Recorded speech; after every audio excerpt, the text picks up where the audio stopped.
Hello everyone, फिर से एक बार आप सभी का स्वागत है मेरा यूट्यूब चैनल इजी नर्सिंग में।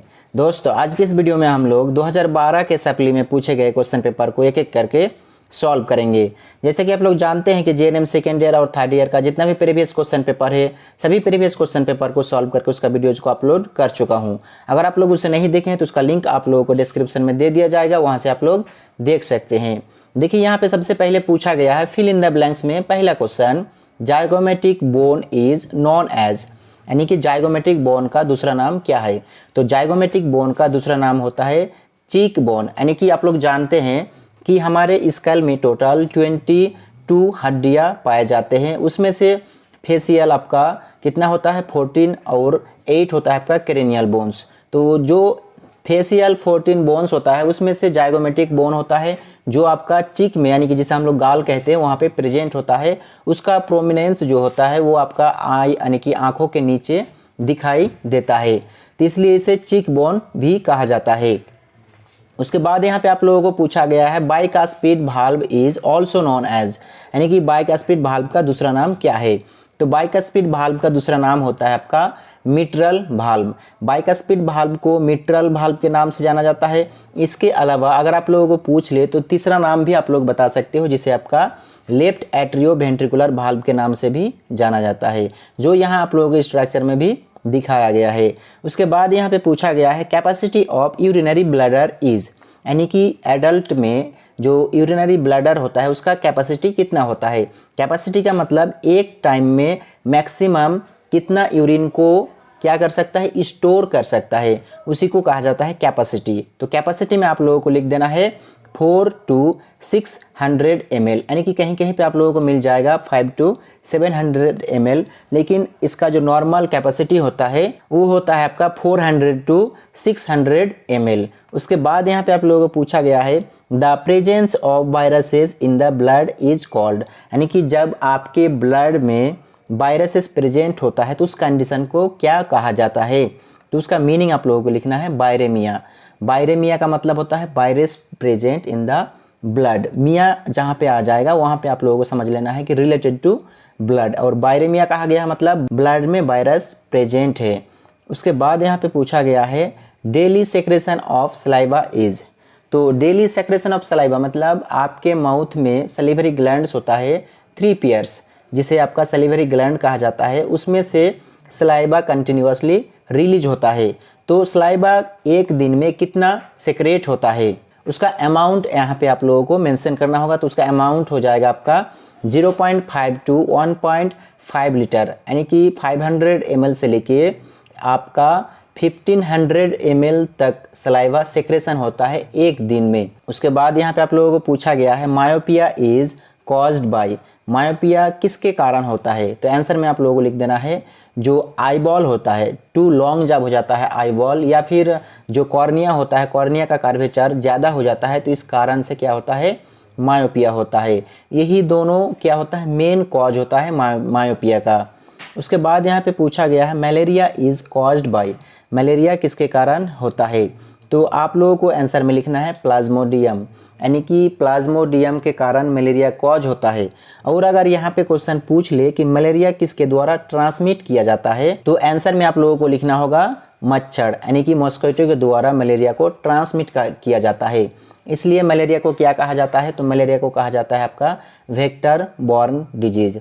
वेक्टर बॉर्न डिजीज ऐसे डिजीज को कहेंगे जो डिजीज आपका इंसेक्ट के द्वारा फैलाया जाता है, इंसेक्ट के द्वारा फैलाया जाता है, चाहे वो मच्छर हो या फिर कोई और, जैसे कि हाउस फ्लाई यानी कि जिसे हम लोग मक्खी कहते हैं, उसके द्वारा फैले, उसे वेक्टर बॉर्न डिजीज कहा जाता है।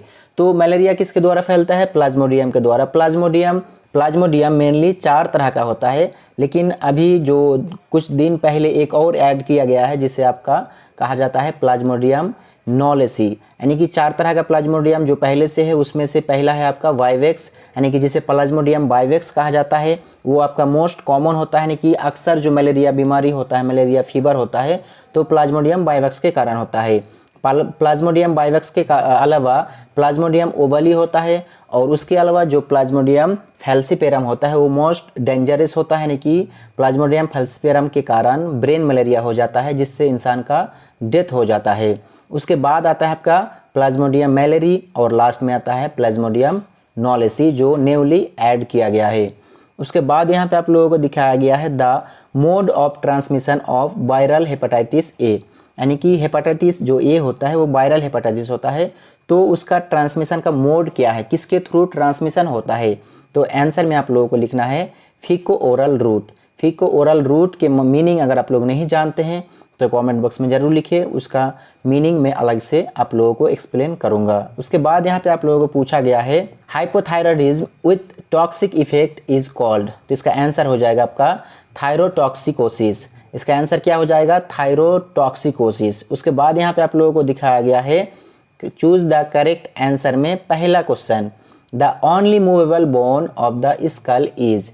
इससे पहले ही मैं आप लोगों को बता दिया कि आपका जो स्कल होता है उसमें टोटल 22 हड्डियां पाए जाते हैं, तो उसमें से आपका 8 हड्डियां होता है जो जिसे आपका क्रेनियल हड्डी यानी कि क्रेनियल बोन्स कहा जाता है, जो आपका ब्रेन को कवर करता है ऊपरी सतह से। उसके बाद आपका 14 हड्डियां यानी कि 14 बोन्स होता है जो आपका फेशियल बोन्स होता है, आपका फेस को कवर करता है।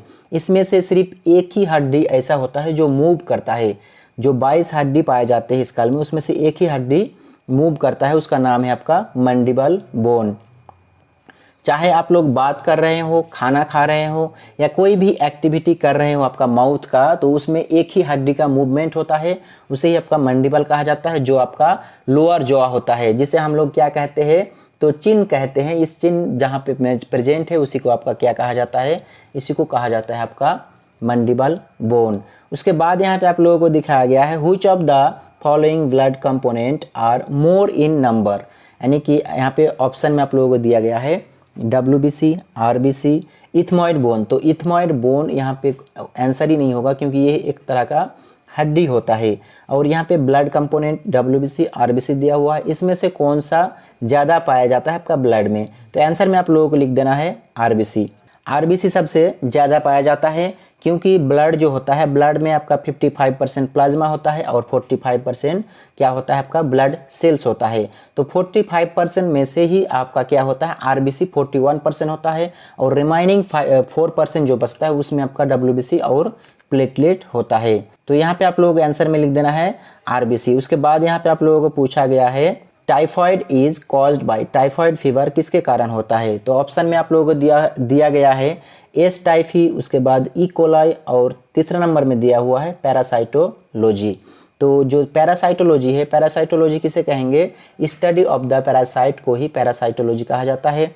और यहाँ पे जो ई कोलाई दिया हुआ है, ई कोलाई क्या होता है, तो ई कोलाई होता है आपका नॉर्मल फ्लोरा जो आपका इंटेस्टाइन में प्रेजेंट होता है, उसे आपका क्या कहा जाता है, ई कोलाई कहा जाता है।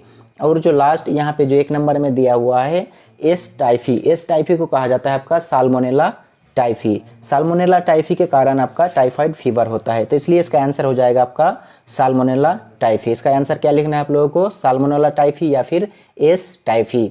उसके बाद यहाँ पे आप लोगों को पूछा गया है study of fungi is called, fungi का स्टडी को क्या कहा जाता है, यानी कि जब भी हम लोग फंगी का स्टडी करते हैं तो उसे क्या कहा जाता है, तो उसका आंसर आप लोगों को लिखना है। यहाँ पे ऑप्शन दिया गया है माइक्रोबायोलॉजी, माइकोलॉजी और पैरासाइटोलॉजी। तो इससे पहले मैं बताया कि पैरासाइट का स्टडी को पैरासाइटोलॉजी कहा जाता है। माइक्रोबायोलॉजी किसे कहते हैं, तो जब बहुत छोटे छोटे माइक्रो ऑर्गेनिज्म का स्टडी करते हैं, यानी कि study of the micro organism called microbiology. अब यहाँ पे जो बताया गया है माइकोलॉजी, यहाँ पे बच गया आपका माइकोलॉजी, तो इसका आंसर हो जाएगा माइकोलॉजी। जब भी और जहाँ भी आपको पूछेगा study of the fungi is called, तो आंसर में लिखना होगा माइकोलॉजी। उसके बाद यहाँ पे आप लोगों को दिखाया गया है 2011 के एनुअल में पूछे गए क्वेश्चन पेपर। तो दोस्तों आज के वीडियो में बस इतना ही। नेक्स्ट वीडियो में हम लोग 2011 के क्वेश्चन में पूछे गए एक एक क्वेश्चन का आंसर देंगे।